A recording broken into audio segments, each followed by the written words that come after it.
Bueno, ahora sí, ya creo que estaríamos. Buenas tardes a todos, ¿cómo andan? Bien, profe, ¿usted? Buenas tardes, profe. Todo bien, acá maltratado un poco por el calor, pero estamos firmes. Bueno, bien, ya somos unos cuantos, ahora sí, podemos ir arrancando. Hoy vamos a hablar sobre los conceptos iniciales de educación, ¿sí? Vamos a repasar algunos conceptos iniciales para que ustedes tengan algunas herramientas básicas acerca de lo que es el proceso de enseñanza y de aprendizaje. Pero antes de meternos de lleno en el tema de hoy, me interesa saber si tienen alguna duda, alguna consulta sobre las actividades pendientes que tenemos, fundamentalmente de las devoluciones que fui haciendo esta semana de la actividad 7. Vieron que hice a todos una segunda devolución. Bueno, para algunos era la segunda, para algunos era la primera, devolución para que puedan ir puliendo y corrigiendo la actividad.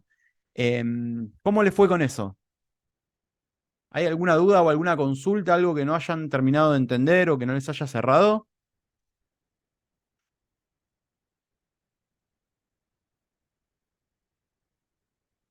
Profe, buenas tardes.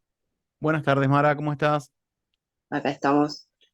Mi Dime. duda es, con respecto a la actividad 7, Sí, ¿es el resumen por cada artículo sí. y la conclusión de cada uno citando a los autores? ¿O es el Mm, resumen de cada artículo y al final una conclusión citando a los autores? no, mirá, esto tiene que ser así. En el resumen, vamos por parte. Te voy a describir cómo tiene que estar estructurado el trabajo. ¿Sí? Sí. Vos tenés que poner un subtítulo que diga resumen, o sí, resumen creo que le habíamos puesto, que va a ser la primera parte. Ahí en Ujú. esa, debajo de ese subtítulo resumen, vos me tenés que contar en 200 palabras, como máximo, de qué trata tu Sí. trabajo, ¿sí? El tuyo. Eso es una producción personal, va, del grupo en realidad, ¿sí? Ajá. Ahí Sí, tendríamos la sí. introducción. Vos me vas a decir, bueno, se realizó una revisión bibliográfica de tales artículos para tal fin, ¿sí? Cortito. ¿Qué es lo que Ujú. hiciste vos en el trabajo, en tu trabajo? Entonces, esa sería la primera parte, el resumen. Después viene Sí. el subtítulo 2 o el punto 2 que sería el desarrollo, ¿sí? En ese desarrollo, lo que tenés que hacer vos es ponerme un párrafo de cada uno de los artículos señalando los aspectos más importantes, ¿sí? Ahí van las citas, es decir, vos terminás de escribir el primer párrafo, de Sí. contarme, por ejemplo, lo que dice el artículo número 1, ¿sí? Entonces, cuando terminás de hacer ese párrafo, entre paréntesis, me pones el apellido, coma, el año, coma y la página del artículo sobre el que me hablaste. Así 4 Bien. veces, uno por cada párrafo. Obviamente lo Ah, ideal es que esos 4 párrafos tengan tengan coherencia y cohesión, ¿sí? Es decir, que formen parte de un texto que es la introducción, que es el desarrollo de ese artículo, el desarrollo del trabajo. ¿Se entiende por qué los 4 párrafos y uno por cada artículo? sí, ahora sí. Sí, sí. Entonces, vos ahí me haces el resumen o me contás de qué trata el trabajo uno y entre paréntesis, cuando terminas de hacer esa descripción, entre paréntesis me pones quién es el autor de ese artículo, coma el año, coma la página, como en el formato de cita que propusimos. Eso Ah, sería bien. para el desarrollo. Entonces, Sí. debajo del desarrollo vas a poner otro subtítulo que diga conclusión personal o conclusión, ¿sí? Y me vas a hacer, ahí es donde yo también les pedí a ustedes que produjeran un texto en el cual me digan, bueno, ¿para qué les sirvió ese trabajo? ¿Qué buscaron hacer? ¿Cuál es, o qué opinión tienen ustedes desde el punto de vista de estudiantes? O que lo relacionen con alguna experiencia profesional que hayan tenido, o que me digan qué les dejó el trabajo, o que lo relacionen con otra materia, o con la carrera, o con lo que sea, pero siempre desde el lugar de estudiantes, ¿sí? No pretendo que ahí, en esa parte de conclusión, me vuelquen, no sé, la solución a todos los problemas de criminalística del universo. No, no, no. Algo acotado, chico, y dentro del alcance de ustedes. Que digan, bueno, el estudio me sirvió para tal cosa. eh, a partir de la revisión bibliográfica pude hacer hincapié o fijar tal conocimiento. Algo cortito y siempre al alcance de ustedes. ¿Sí? Esa sería la parte 3 de conclusión. Y el último punto, que es el de bibliografía, En ese punto, ustedes me tienen que enumerar todos los artículos que hayan utilizado, ¿sí? Siempre respetando el formato ese que habíamos propuesto en las clases 7 y 10, si no me equivoco. Están en los PowerPoints, están bien el formato que hay que utilizar para la cita y para construir ese listado de bibliografía. Pero es una conclusión final que englobe los 4 artículos. Bien. Bueno, gracias. ¿Sí? ¿Se entendió? Sí, sí, ahora sí. Buenísimo.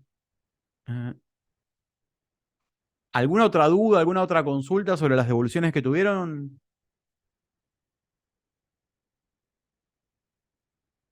Estamos más o menos. Recuerden que tienen tiempo hasta este sábado, inclusive, para poder enviarme finalmente la actividad, tanto aquellos que fueron preseleccionados para publicación, como aquellos que tenían que hacer alguna corrección para lograr la aprobación.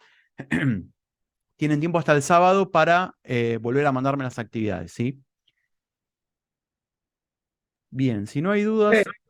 Sí. Sí, le hago una consulta. Usted en uno de los Sí. puntos es relacionado al journal. ¿Eso lo tenemos que poner en inglés y en español? ¿De las dos formas? ¿En la bibliografía me decís vos? Sí. No, en la bibliografía siempre en el idioma original. Si está en inglés, en inglés, si está en alemán, en alemán. O sea, vos me citás el autor, el formato de bibliografía es el siguiente. El autor, entre paréntesis el año, después el título del artículo y el journal. ¿Sí? Tanto el título del artículo como el título del journal, ¿sí? De la revista o del libro del que ustedes hayan, en realidad el formato para libro es otro, pero no importa. Los títulos de revistas, journals, libros van siempre en el idioma original. No hace falta que los traduzcan, el título, ¿sí? Obviamente el contenido sí, porque estamos haciendo un trabajo en castellano, en español, no se los voy a pedir que me lo pongan en inglés. Y algo a lo que tienen que prestar especial atención, fundamentalmente cuando usamos traductores como el DeepL o el de Google, que son las herramientas que veníamos utilizando, es que cuando ustedes traducen textos al español, siempre hay algún error gramatical o algún error de género. Entonces, si bien la herramienta es útil y nos ayuda un montón para poder comprender esta clase de artículos, cuando ustedes hacen el traspaso del traductor al texto, al trabajo, tienen que pegarle una leída para corroborar de que el texto tenga coherencia, ¿sí? Que los géneros estén bien ubicados, que los números estén bien puestos, que haya que sea posible leerlo y que no haya palabras alteradas u órdenes de palabras alterados. Es decir, no tomen el resultado del traductor como listo, copio y pego y fin, ¿sí? Necesita un pasarlo por la piedra y pulirlo, eso. Eso es un error o una falla que he visto en varios trabajos que tradujeron, es buenísimo, copiaron lo del traductor y lo pegaron. Bárbaro, pero eso hay que darle forma todavía, ¿sí? Bueno, estamos más o menos entonces. Vamos a arrancar con el tema de hoy. Como les dije hace un ratito, vamos a hablar sobre conceptos iniciales sobre educación, valga la redundancia. Entonces, tal como les había planteado al principio del año, al principio del cuatrimestre en realidad, este va a ser el cuarto eje sobre el que va a girar la materia. Y bueno, ya recorrimos, en la primera parte de la materia recorrimos y trabajamos sobre lo que es ciencia y lo que es pseudociencia. Diferenciamos una de otra, estuvimos trabajando y fortaleciendo esta capacidad de poder diferenciar qué es ciencia y qué es de pseudociencia, todo aplicado a la criminalística y al ámbito de las ciencias forenses. Después, más adelante, nos enfocamos en lo que es la información científica y en este trabajo que están haciendo ustedes ahora, de revisar, de buscar información, de utilizar buscadores, de traducir, de entender cómo es la estructura de un artículo científico, de saber por qué un artículo científico tiene más valor que una nota periodística o que un texto que yo rescato de las redes sociales. Es decir, poder valorar esa información de acuerdo a la fiabilidad que tiene. Después seguimos y el tercer eje de la materia versó en torno a la reconstrucción de la escena del crimen y la presentación de los resultados. ¿Sí? Vimos cuáles son los fundamentos de la reconstrucción de la escena del crimen, vimos cuáles son los alcances y las limitaciones, vimos el principio de intercambio, el principio de superposición, de continuidad lateral de Steno, y también estuvimos trabajando sobre la presentación de esos resultados. Una vez que nosotros hacemos la interpretación, vimos también lo que son las normas de calidad y los diferentes tipos de estándares que regulan la actividad pericial para poder lograr una reproducibilidad y repetibilidad de los resultados. Y como les decía, finalmente vimos esto de presentar esos resultados al magistrado, presentar esos resultados al fiscal o a la autoridad que nos los esté solicitando, tanto en forma escrita como en forma verbal. Entonces, como final de este recorrido y como último tema, último tópico que vamos a desarrollar en la materia, van a ser algunas cuestiones muy básicas y muy fundamentales, pero que me interesa que ustedes consideren y que tengan en cuenta sobre educación.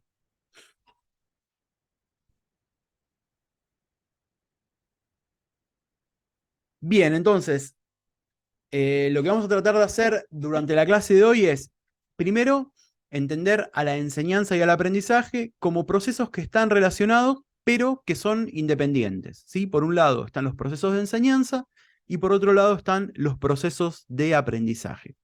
Vamos a repasar muy brevemente la evolución de las distintas corrientes pedagógicas que hubo a lo largo del tiempo.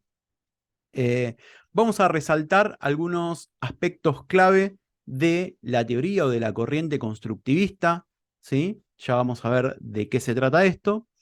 Y me interesa destacar la importancia de la formación docente, que lo importante que es formarse como docente en el caso de que ustedes tengan interés en seguir esta actividad, en dar clase, en dar capacitaciones, etc. Entonces, lo que en teoría, lo que en definitiva busco con esta clase, tanto la de esta semana como la de la semana que viene, es que ustedes puedan reflexionar sobre las distintas variables que intervienen en los procesos educativos. ¿Para qué? Para poder implementar propuestas superadoras.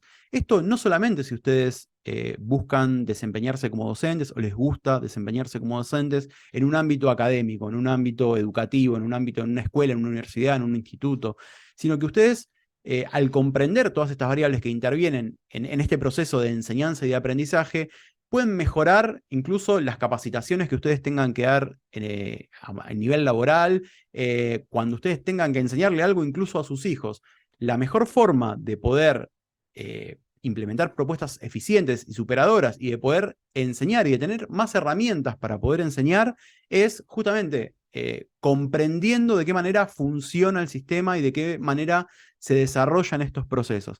Entonces, me parece que está bueno y que está piola que esté este contenido en el programa, porque justamente es esto, les da a ustedes algunas herramientas muy básicas, o los hace pensar, o les da disparadores para que puedan pensar o hilar más fino en este proceso de qué es lo que pasa cuando uno enseña o intenta enseñar y cuando uno intenta aprender. Entonces, si reflexionamos sobre todo esto, es muy probable que nosotros podamos alcanzar los resultados de forma más eficiente y conseguir objetivos de forma más eficaz.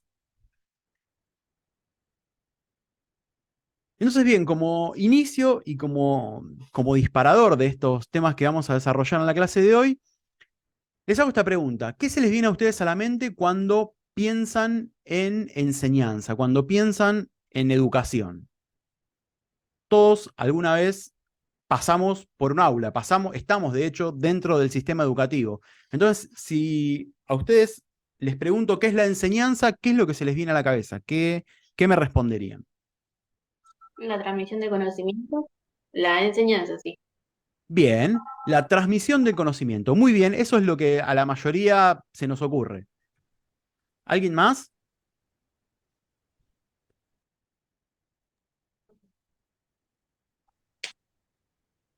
Dale, mi amor. ¿Adquirir conocimiento, profe? ¿Cómo? Perdón, Sebastián.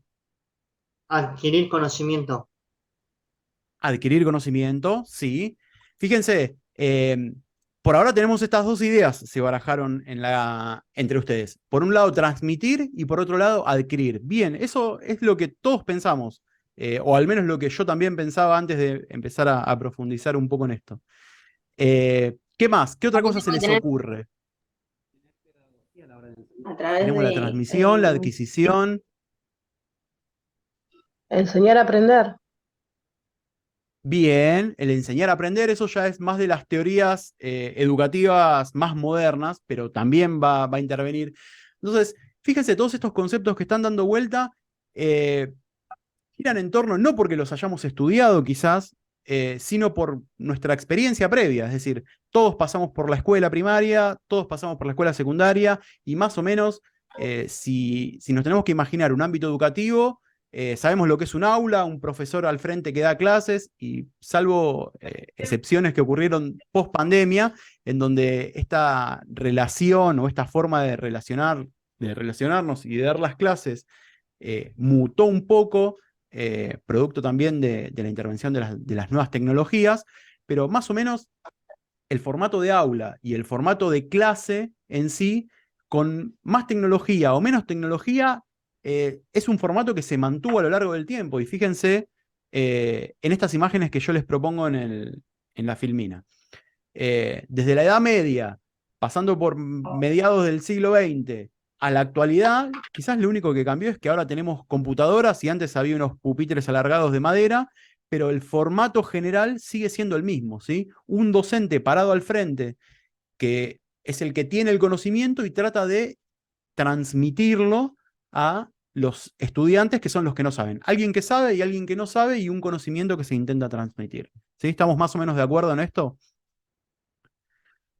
Entonces, la Sí, idea va a profe. ser que a lo largo de la clase de hoy podamos profundizar un poquito de esto, podamos rascar un poquito y ver la trastienda de esta relación que hay entre estudiantes por un lado y docentes por otro, ¿sí? Problematicemos esto, tratemos de hurgar un poquito y ver qué hay debajo de esto que todos nosotros conocemos porque al menos fuimos estudiantes o somos estudiantes en algún momento. ¿A alguno de ustedes les tocó dar clase o enseñar algo en algún momento? De sus carreras, de sus familias, de lo que sea. ¿Les tocó este rol de docente y de tener que enseñar a un subalterno, a un compañero, en cualquier situación? En nuestro caso, los oficiales por ahí tenemos que impartir academia, que le llamamos. Dictar academia y dejarlo sentado en un libro a varios efectivos de la guardia o de la comisaría o de distintas unidades. Es el ejemplo perfecto. En las instituciones policiales es muy común esto de brindar academias, ¿sí? ¿Y cuál es cuando te ha tocado dar esta clase de academias, cuál fue la experiencia? ¿O qué sentiste o con qué te encontraste al momento de impartirlas?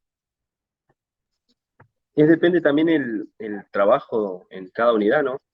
Y la complejidad también por ahí tenemos efectivos que plantean su experiencia, por ahí algunos no están de acuerdo a las normativas, porque por el general nosotros las academias que damos depende primero las normativas que tenemos y los manuales que tienen ciertos protocolos o indican cómo tenemos que realizar ciertos procedimientos. Eh, por ahí no se adecua a ciertas partes o ciertas áreas de cada provincia. O sea, no es lo Bien, mismo el área entiendo. capital que el interior, por ejemplo. Eso sería más que nada en cuanto al contenido, digamos, de la academia. ¿Sí? Pero, ¿y vos en tu rol docente, cuando a vos te toca más allá del contenido, de que sea, digamos, conflictivo o no el tema que vas a desarrollar, pero cuando te tenés que parar, me imagino, frente a un montón de gente, ¿cómo encarás vos esa actividad? ¿Es una transmisión? ¿Vos qué esperás lograr en el otro? Por lo general lo que se logra es motivar al personal y también pulir de alguna manera el trabajo, de que se haga de mejor manera, que sea más eficiente y que podemos lograr el objetivo, que es lo principal en todo esto, lograr la misión que le llamamos. Bien, eso acabas de incorporar un tema que no es menor, que es la motivación. Y eso también es tarea y es función del docente, ¿sí? Y vos lo que estás intentando lograr en definitiva es generar en el otro un cambio, siempre en pos de mejorar alguna situación, ¿sí? De que el otro adapte su pensamiento a lo que vos estás proponiendo en pos de lograr una mejora. Entonces, todos esos conceptos los vamos a ir desarrollando, ¿sí? Pero a lo que iba es que si bien todos sabemos más o menos lo que hace un docente, es, bueno, sí, nosotros cuando somos estudiantes estamos sentados, viene uno adelante que se supone que es el que sabe, eh, habla, nos da una clase y nosotros tenemos que aprender lo que dice. O sea, esa relación más o menos la tenemos como incorporada, como establecida, pero cuando uno se tiene que parar del otro lado como docente y empieza a ver las cosas como docente, ve que no es tan simple quizás, y hay cosas que, como por ejemplo lo que planteabas vos, Jaime, de la motivación, que el estudiante por ahí no lo tiene en cuenta, y sin embargo el docente sí lo tiene que lograr para que el objetivo se cumpla. ¿Sí? Entonces vemos que hay un detrás de escena, hay un montón de funciones y de ¿cómo ponerlo? De elementos o de variables que quizás como estudiante no lo vemos y nos empezamos a dar cuenta que existen cuando nos ponemos del otro lado del mostrador. Sí, Marcelo, ¿me Profe, querías decir algo? por ahí, qué sé yo, en mi caso, ¿no? En mi caso yo tuve una escuela de taekwondo muchos años, por ahora, bueno, dejé un poco, y como en el rol de docente, por ahí, que también nosotros lo tomamos como profesor, eh, se ven muchas realidades diferentes. Por ahí la academia policial es más impartir órdenes por algo que pasó o nuevas reglamentaciones que salen, pero en el cambio de la docencia nosotros tenemos que ver diferentes realidades. Y Exactamente. Y esas diversas realidades que vos mencionás también las vamos a tocar ahora un poquito más adelante. Eh, y sí, van a ver que son distintas formas de lograr aprendizaje los que tiene quizás una academia policial o determinadas funciones policiales como un orden cerrado, a cuando uno está por fuera de la institución y tiene que generar otro tipo de aprendizaje en el estudiante.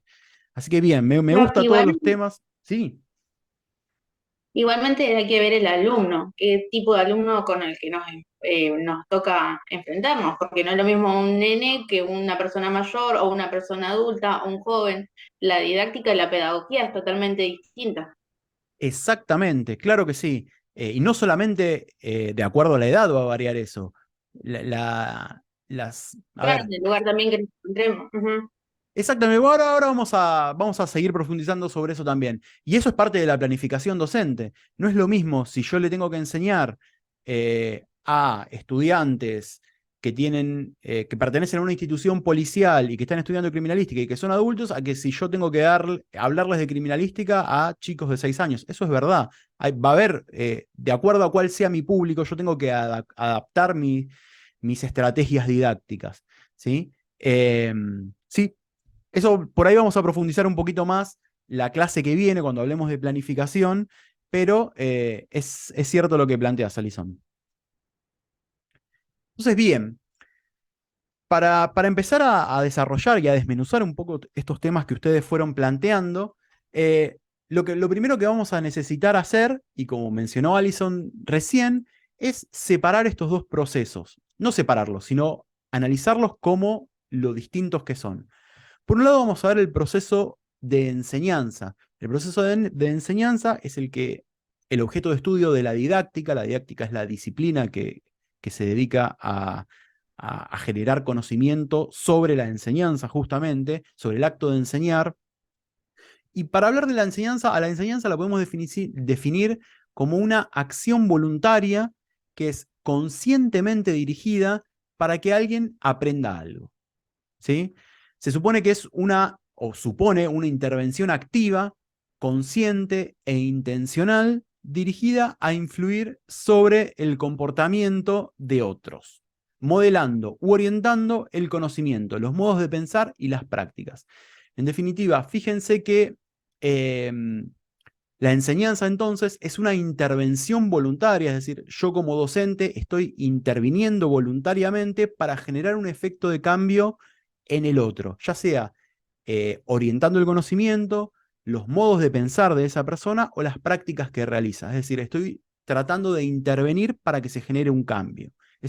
Por eso decimos que es una acción voluntaria por parte del docente y conscientemente dirigida por esto, porque mis intervenciones son por algo, ¿sí? Y ya van a ver, cuando hablemos de planificación, están dirigidas. Cada actividad, cada clase, todo lo que se realice en la labor docente es porque tiene una dirección para lograr un objetivo, ¿sí? Entonces, por un lado vamos a tener estos procesos de enseñanza que están relacionados con el docente, y por otro lado vamos a tener los procesos de aprendizaje, ¿sí? Los procesos de aprendizaje son estudiados por la pedagogía y los podemos definir como los cambios o las modificaciones en las conductas por parte de un individuo, siempre que éste no sea el resultado de la maduración o que se deban a cambios vitales. Es decir, que todo cambio que se produzca en el individuo va a ser un aprendizaje, salvo que este cambio sea producto de,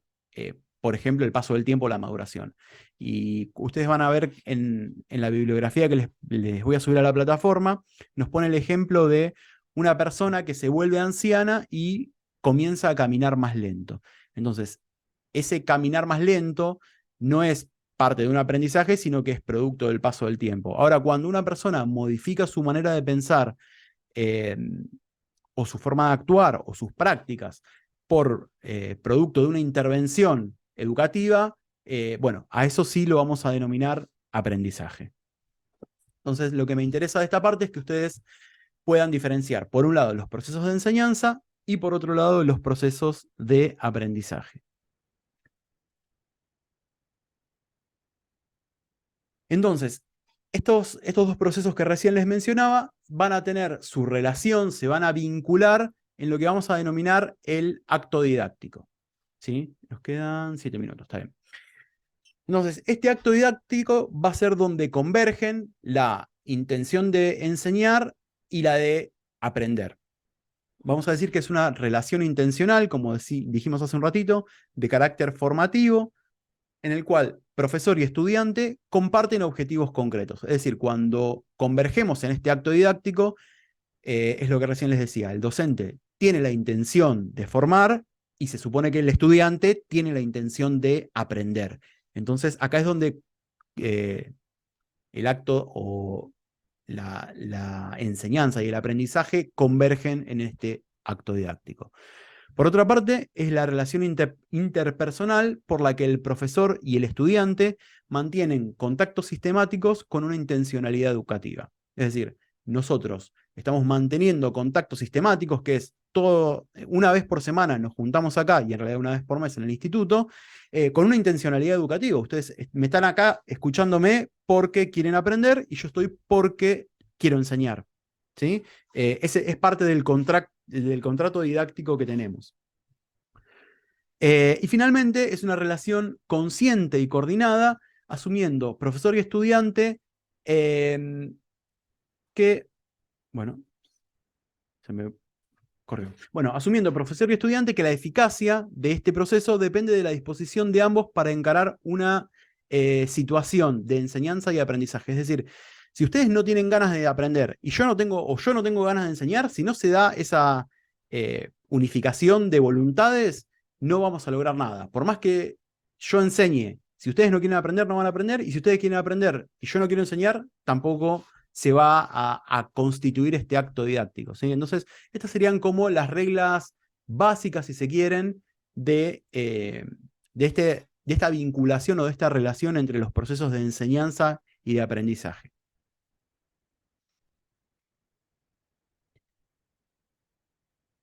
Entonces, esta forma de ver a la educación y a los procesos que recién les mencionaba, no siempre fue igual.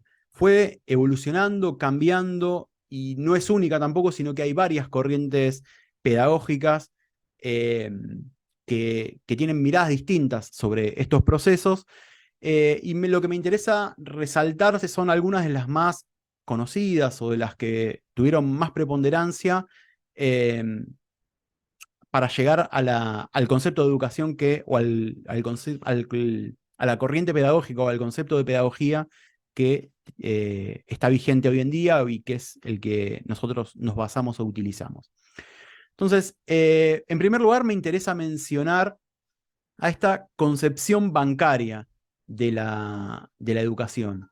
Entonces, esta concepción bancaria lo que nos planteaba es que el alumno es una tabula rasa, es decir, que es un papel en blanco, que no tiene conocimientos, viene como si fuese algo, no sé, un CD virgen, un DVD virgen formateado, o sea, viene vacío, y el docente lo que hace es depositar conocimiento en la cabeza de estos alumnos, ¿sí? Y fíjense que es un poco lo que trata de ilustrarnos estas dos viñetas que les pongo en la presentación. Es un sistema educativo que está tratando de meter contenidos en la cabeza de un estudiante y, por otro lado, Mafalda, que nos dice si en esa cabecita cabrá todo lo que en la escuela le van a intentar meter en la cabeza, ¿sí? Entonces, esta es una primera concepción sobre la que vamos a trabajar nosotros, y lo que me interesa es que, o el elemento más destacado de esta concepción bancaria de la educación, es esto de que las personas venimos de cero, venimos formateadas, venimos en blanco, y lo que hace el sistema educativo es meternos contenido, es rellenarnos, ¿sí? Esta concepción pedagógica fue de a poco abandonada, y fue evolucionando en otras miradas un poco más abarcativas. Pero bueno, está bueno tenerla en cuenta y pensar más que nada porque ¿se acuerdan que cuando hace un ratito les preguntaba qué se les viene a ustedes a la cabeza cuando hablamos de educación? Muchos pensamos en la transmisión de conocimiento, en esto de yo tengo algo y te lo doy a vos, te lo meto en la cabeza. Entonces, esta transmisión no es tan lineal, no es tanto una transmisión, no es tanto dar un contenido y que el contenido se incorpore, sino que es un proceso un poco más complejo. Pero esta concepción bancaria lo que apuntaba era esto, y es un poco la imagen que todos tenemos de la educación clásica o de la educación tradicional. Vamos a la escuela para que un docente nos meta conocimiento en la cabeza. Por otro lado, otra corriente pedagógica fue el conductismo, ¿sí?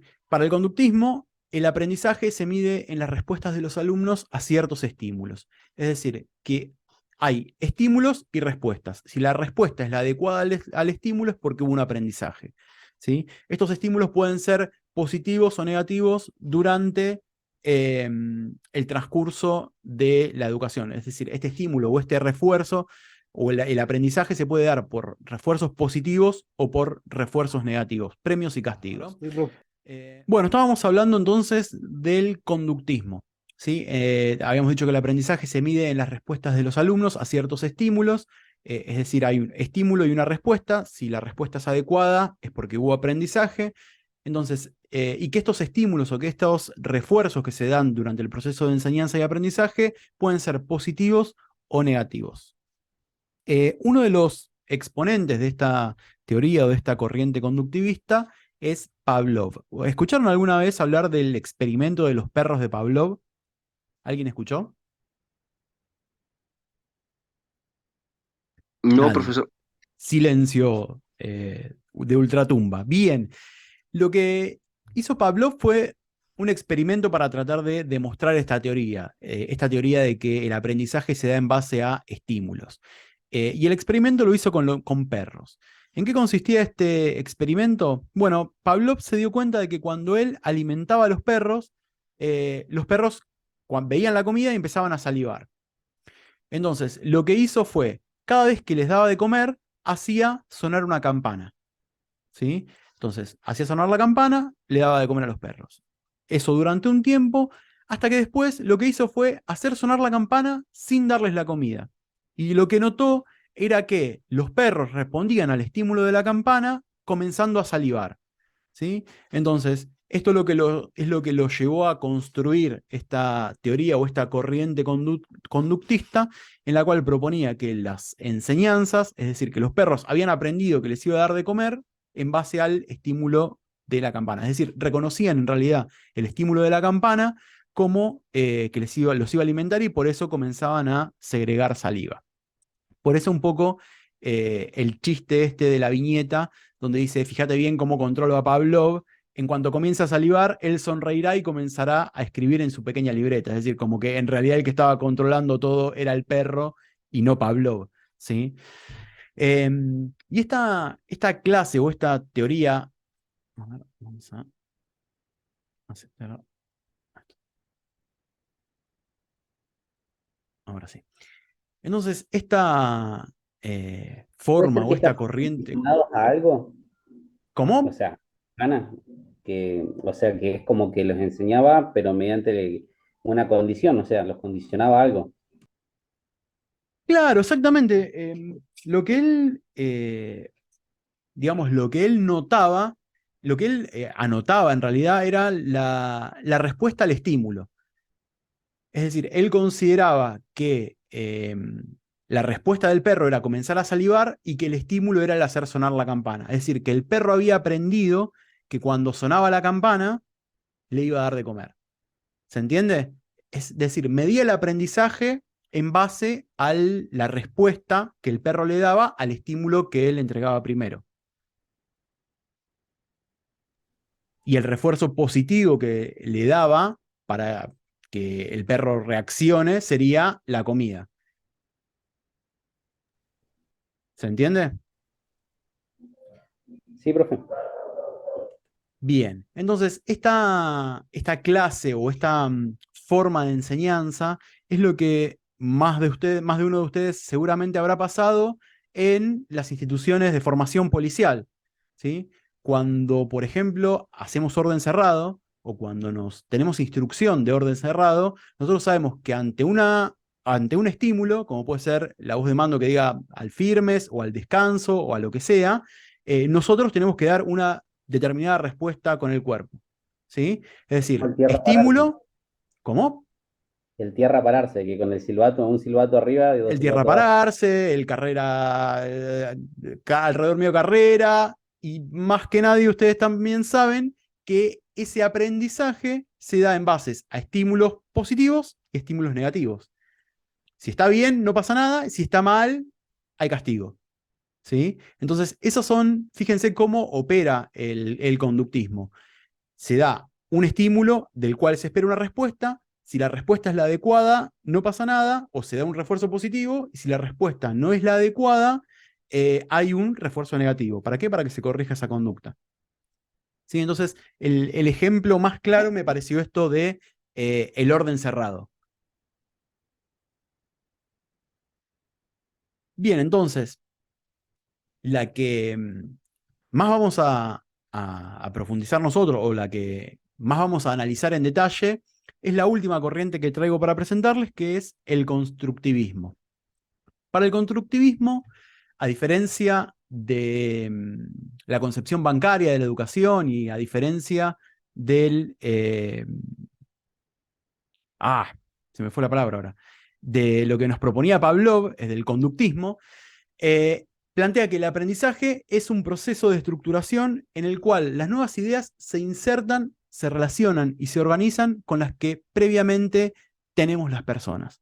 ¿Sí? No parte de esa idea de que los seres humanos o las personas o los hombres y las mujeres somos tábulas rasas, sino que asume que nosotros ya tenemos experiencias previas, tenemos vivencias, tenemos subjetividades propias que van a funcionar como cimiento de todo lo que nosotros construyamos a partir de ahí. Por eso deja de lado esta idea de que un docente lo que hace es meternos contenido en la cabeza, y va más por la idea de que el docente lo que hace es un facilitador. Es decir, el rol del docente es facilitar y contribuir con esta construcción del conocimiento que cada uno de nosotros lleva adelante de forma única y particular. Es decir, el conocimiento que nosotros construyamos o la forma de construir ese conocimiento va a ser única para cada uno de nosotros, porque justamente va a estar basada en nuestras experiencias previas, en nuestras experiencias, en nuestras capacidades, en nuestro contexto cultural, en nuestro contexto social, en nuestras habilidades, etc. Es decir, cada uno de nosotros va a construir ese conocimiento de forma particular. Y vamos a profundizar, como recién les decía, o vamos a mencionar algunas de las características distintivas de esta corriente constructivista. Lo que nos dice es que cada persona aprende construyendo el conocimiento de forma particular y en base a sus experiencias, sentimientos, emociones, cultura, condición social, etcétera, que es un poco lo que les comentaba recién. En segundo lugar, reconoce al sujeto que aprende, al estudiante, en un rol activo y principal y fundamental en este proceso. ¿Sí? Tiene un rol activo, no es solamente no tiene un rol pasivo y es un acumulador, receptor de información como era para las teorías tradicionales. ¿Sí? Fíjense cómo acá se deja de lado un poco ese rol fundamental. ¿Se acuerdan cuando recién les proponía o les comentaba cómo era la concepción bancaria? La concepción bancaria de la educación, en donde el docente era la figura central, la figura que ostentaba el conocimiento y lo transmitía a los estudiantes o a los alumnos, que lo único que hacían era recibir ese conocimiento. Bueno, esta corriente constructivista lo que hace es modificar esta concepción. Pone en el centro de la escena al estudiante como constructor del conocimiento y lo corre al docente de la escena central y le da este rol de facilitador. Es decir, el docente lo que hace es acompañar al estudiante a que construya su propio conocimiento con el bagaje de cosas, de subjetividades que ya trae cada una de las personas. Y esto obviamente que le da una importancia y una participación y una responsabilidad también al estudiante distinta, porque va a demandar que este rol activo va a demandar que el estudiante tenga mayor participación, tenga mayor exigencia, tenga mayor, no solamente, ya no alcanza con que vaya y se siente en el aula, sino que va a tener que realizar un trabajo cognitivo extra en pos de lograr construir el conocimiento. Si el estudiante no pone su granito de arena y no pone su voluntad al servicio o a la función de aprender, esta construcción no se va a dar. Entonces, fíjense cómo invierte o cambia los roles a la vez que también asigna responsabilidades diferentes. Entonces, el docente pasa a ser un mediador que facilita la construcción de ese conocimiento por parte del estudiante. El que construye es el estudiante. Y el docente lo que hace es guiarlo y acompañarlo en este proceso. No se olviden que habíamos hablado de que la acción de enseñar era una acción voluntaria y dirigida. Bueno, el docente sigue en esa acción voluntaria y dirigida, pero ya como acompañante y guía en el proceso y no como fuente única del conocimiento como era antes. Entonces, en este nuevo rol, el docente no transmite el conocimiento, sino que genera experiencias que les permitan a los estudiantes realizar esa construcción. ¿Sí? Entonces, ya esto de pararme al frente y dar una clase magistral no tiene tanto sentido, sino que busca más que el estudiante haga, aprenda haciendo, ¿sí? Aprenda haciendo y, como vamos a ver ahora, aprenda a aprender también, que alguien lo había mencionado, no me acuerdo si había sido Allison. Entonces, este también es un concepto que vamos a retomar, ¿sí? Bueno, el constructivismo también persigue la asimilación de conocimientos significativos, el desarrollo de habilidades para conocer y manejar informaciones y seguir aprendiendo, ¿sí? Acá volvemos a lo mismo, no se enfoca tanto en no se enfoca de hecho en la memorización y en la repetición de información, sino que pone el eje en brindar herramientas para que el estudiante pueda manejar información y pueda seguir aprendiendo. Y este manejar información es clave porque quizás hace 20 o 30 años atrás el desafío para un estudiante era encontrar información. O por lo menos cuando yo estaba en la primaria o en la secundaria, que no estaba difundida Internet, ni siquiera existía, nuestro desafío cuando nos mandaban a hacer un trabajo de investigación era, bueno, ¿en qué enciclopedia busco? ¿A qué biblioteca voy? El real desafío era hacernos de la información sobre un determinado tema. Hoy ese desafío no existe, ¿sí? Hoy googleamos y tenemos miles de millones de páginas relacionadas con el tema que se nos ocurra. Entonces, el desafío para el estudiante es esto de reconocer y aprender a manejar la información, ¿sí? Y seguir aprendiendo. Es decir, no darles un contenido acabado, sino darles herramientas para que el estudiante pueda continuar este proceso de aprendizaje. Y finalmente, como elementos destacados del constructivismo, son el debate, la reflexión, la participación, el diálogo, el intercambio. Todos estos elementos son claves y vitales en este proceso de construcción del conocimiento. Si no hay reflexión, si no hay participación, si no existe diálogo entre el estudiante y el docente, esta construcción no se puede dar, ¿sí? Por eso, y vuelvo a retomar, el docente toma un rol de guía en este proceso de construcción, de acompañar al estudiante, no de darle un producto acabado y que me repita la lección, como quizás era la educación hace un tiempo atrás. Ahí hace Es algo... hincapié al famoso feedback, profe. ¿Cómo, Alison? No te escuché, perdón. Ahí hace hincapié en lo que es el famoso feedback, ¿no? El de la respuesta, en este caso, de que tiene el alumno del profesor o el profesor del alumno. Exactamente. El feedback es en realidad un ida y vuelta, ¿sí? Entonces, en esto de acompañar al estudiante para que construya su conocimiento, se ve en muchas acciones, no solamente en el dictado de una clase, se ve en el acompañamiento de una actividad para que el estudiante logre el objetivo. A ver, el objetivo de un docente no puede ser una nota, explicar un tema y obtener una nota de un examen parcial. O sea, el objetivo tiene que ser que el estudiante aprenda, que internalice el conocimiento que construya ese conocimiento y que después lo pueda aplicar. Es lograr una modificación real y duradera, ¿sí? Entonces, si yo únicamente me enfoco en los resultados y no acompaño ese proceso de construcción, y bueno, probablemente el resultado de ese proceso educativo no sea óptimo, no alcance los objetivos que yo me tracé al principio de la materia. Y esto también lo vamos a retomar la clase que viene cuando hablemos un poco más de planificación, pero estas acciones voluntarias, estas intervenciones voluntarias y dirigidas no son casuales. Cada una de las clases, cada uno de los contenidos, cada una de las actividades no aparecen como por arte de magia dentro de un proceso, sino que fueron planificadas al principio, o al menos deberían haberlo sido, ¿sí? Entonces, fíjense cómo lo mismo, estos elementos, tanto el debate, la reflexión, la participación, involucran a los dos actores, al docente y al estudiante. Y si no existe un verdadero compromiso en alguno de ellos, no se puede lograr este proceso de construcción del que hablamos.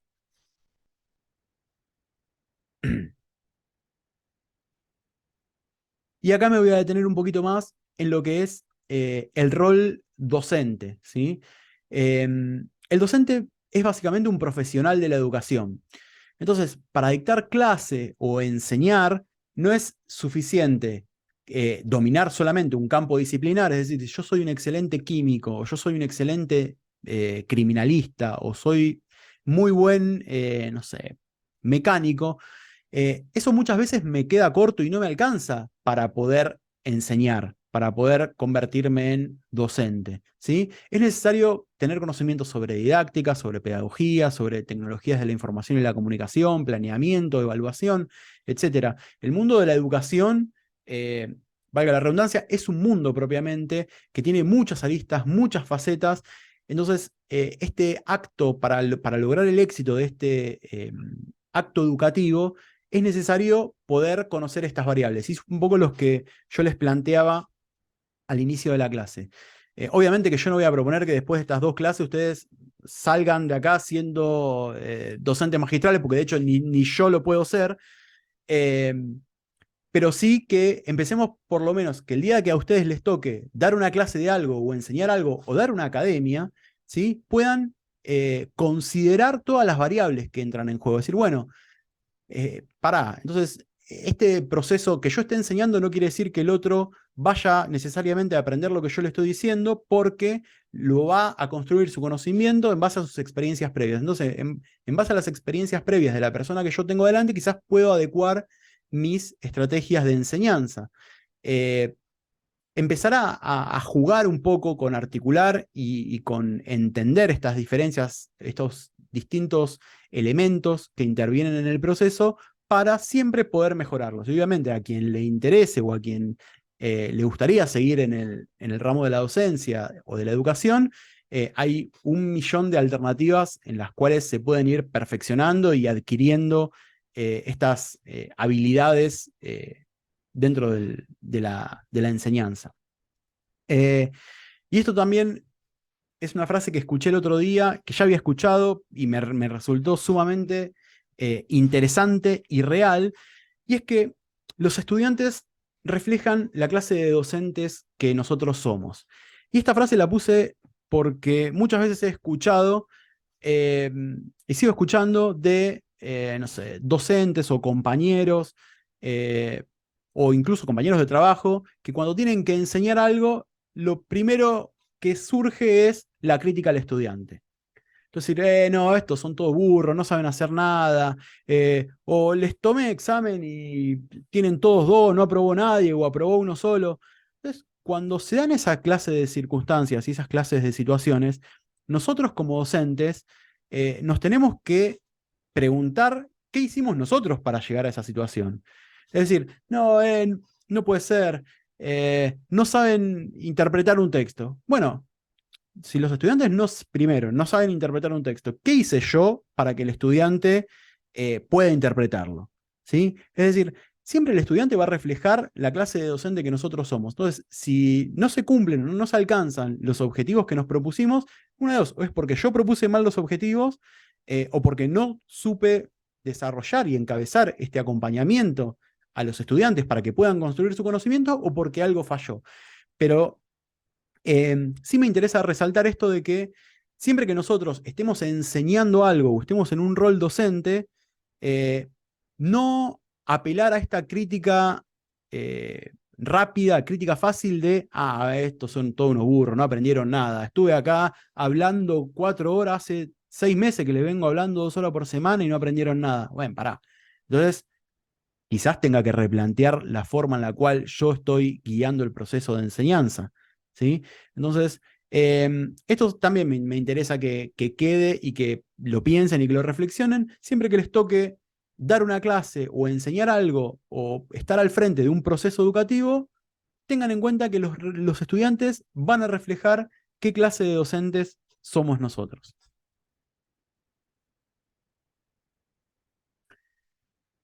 Y bien, como para ir cerrando la clase, entonces, vamos a hacer hincapié en algunos aspectos de todo lo que fuimos conversando, o que los aspectos más importantes que me interesan que a ustedes les queden. Y es, en primer lugar, que los procesos de enseñanza y aprendizaje están vinculados, ¿sí?, en ese acto didáctico del que hablábamos, pero son independientes. Cada uno tiene sus propias lógicas, ¿sí? Del primero, es decir, de la enseñanza, se va a ocupar la didáctica, mientras que del aprendizaje se va a ocupar la pedagogía. Por otra parte, que el conocimiento no se transfiere ni se deposita, sino que cada individuo lo construye sobre la base de sus experiencias y condiciones particulares. El conocimiento es producto de una construcción. Y el docente es un mediador que facilita esa construcción. El docente es un acompañante en ese trayecto o en ese recorrido formativo. Que es importante formarse en educación para poder promover estos procesos de forma eficiente, y que los estudiantes reflejan lo que somos nosotros como docentes, ¿sí? Entonces, de nuevo, y retomando lo que les planteaba al principio, estas herramientas sobre educación que nos propone el programa, está bueno no solo para aquel que se interese en dar clase el día de mañana, sino que está bueno para poder reflexionar sobre cada una de las variables que nosotros barajamos al momento de ponernos al frente de una capacitación. Como conversábamos hoy al principio con Jaime, uno empieza a pensar en algunas variables o empieza a notar algunos problemas, quizás no cuando está sentado en el banco del estudiante, sino cuando le toca pararse y pasar del otro lado del mostrador. Bueno, si cuando pasamos del otro lado del mostrador empezamos a jugar o a leer o a profundizar sobre estas variables, seguramente nosotros vamos a poder hacer un trabajo mejor. Y esto se los cuento de primera mano, si se quiere, y en experiencia personal. Yo cuando empecé a dar clase allá por el año 2014, nada, me ofrecieron dar clase, siempre me había gustado, era de una materia de inspección ocular, que a mí me gustaba dar, me gusta el trabajo de campo, entonces acepté la oferta. Yo, nada, solamente tenía mi título y algunos años de experiencia de lo que hacía. Y también tenía la experiencia de haber cursado esa materia. Entonces, yo lo que tenía en claro era que no quería repetir lo que habían repetido conmigo, porque era una materia que me gustaba, que me hubiera gustado cursar diferente y que la verdad fue bastante frustrante en mi época de estudiante, cuando yo la cursé en la facultad.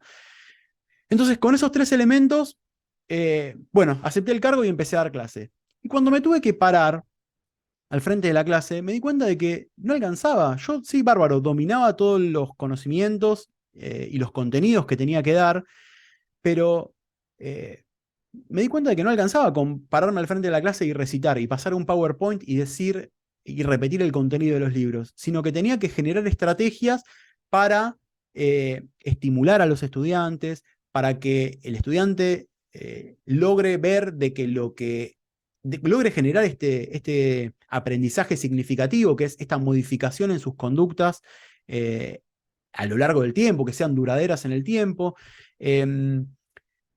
Tuve que aprender a plantear actividades, tuve que nutrirme de un montón de elementos que me di cuenta que no tenía. Y de hecho, si alguna vez me cruzo de hecho me cruzo habitualmente con alguno de los estudiantes que me sufrió ese primer año, la realidad es que si yo tuviera grabada esa clase y la viera hoy, probablemente me arrepentiría y muchas cosas me darían vergüenza porque me faltaban un montón de herramientas para poder para poder encabezar este proyecto formativo. Entonces, el consejo es que si a ustedes, o el consejo, o mi transmisión de experiencia personal es esta, si se quiere. Al momento de que ustedes decidan encabezar procesos de enseñanza, fórmense, estudien, pregunten. No hace falta que hagan quizás un profesorado, si lo pueden hacer, muchísimo mejor, pero sí empiecen a adquirir conocimiento, sepan que la enseñanza no es simplemente saber de un tema, pararse en un aula y disertar, sino que el verdadero valor consiste en poder generar esta clase de aprendizajes significativos y que para eso hay una variedad de formas, una variedad de recursos, una variedad de elementos que tenemos que conocer. Entonces, bien, creo que hemos desarrollado los puntos que a mí me interesaban o que considero más importantes como esta introducción al mundo de la pedagogía y la didáctica, de la enseñanza y del aprendizaje. No sé si hay alguna duda o hay algo que me quieran comentar o algo que quieran agregar a lo que fuimos charlando durante la clase. Alison, ¿alguna vez cursaste alguna materia o alguna carrera relacionada con esto? No, no. Bien. No, porque fue como bastante acertado el comentario del feedback, entonces pensé que habías tenido alguna experiencia previa. Ah, cuando estudiaba organización una de las materias de la Tecnicatura en Seguridad y Higiene Laboral, una era organización industrial. Entonces, lo del feedback y la comunicación y todo eso lo vi ahí. Eso Bien, es sí. parte de la comunicación. Sí, sí, sí, fue acertado. Eh, ¿Alguien más que tenga algo para que nos pueda sumar?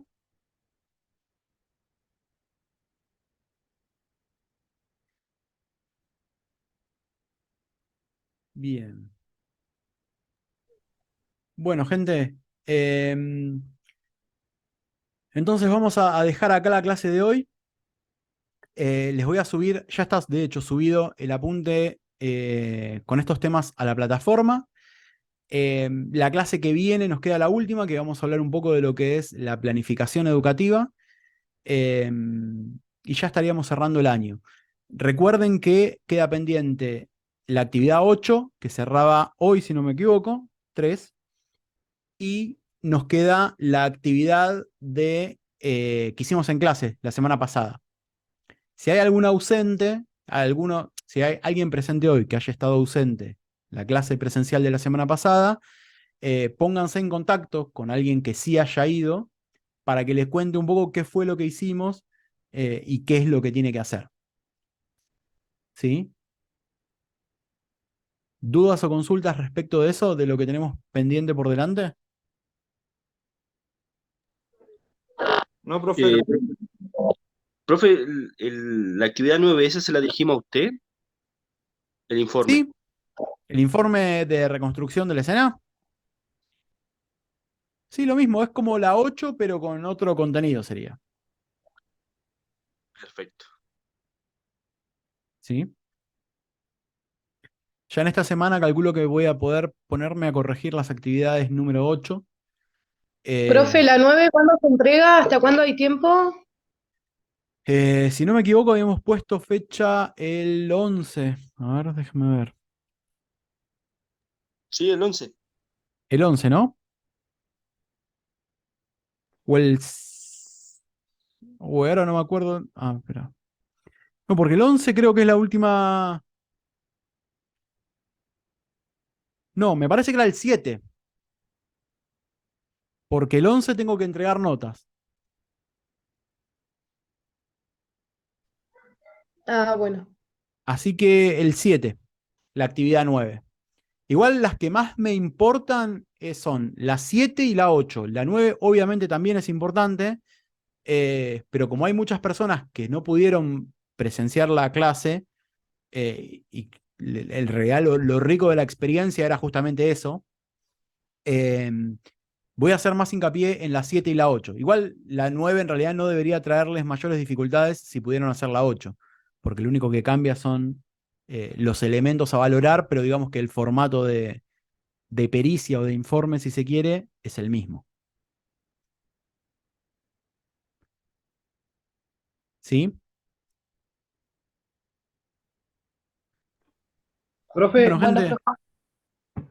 si no hay dudas, no hay consultas, los despido, que tengan un lindo fin de semana y nos encontraremos la semana que viene, a la misma hora por el mismo canal. Chao, profe. tomado, profe. Chau, chau. No, profe. Nos vemos, gente. Chau, chau. Hasta luego.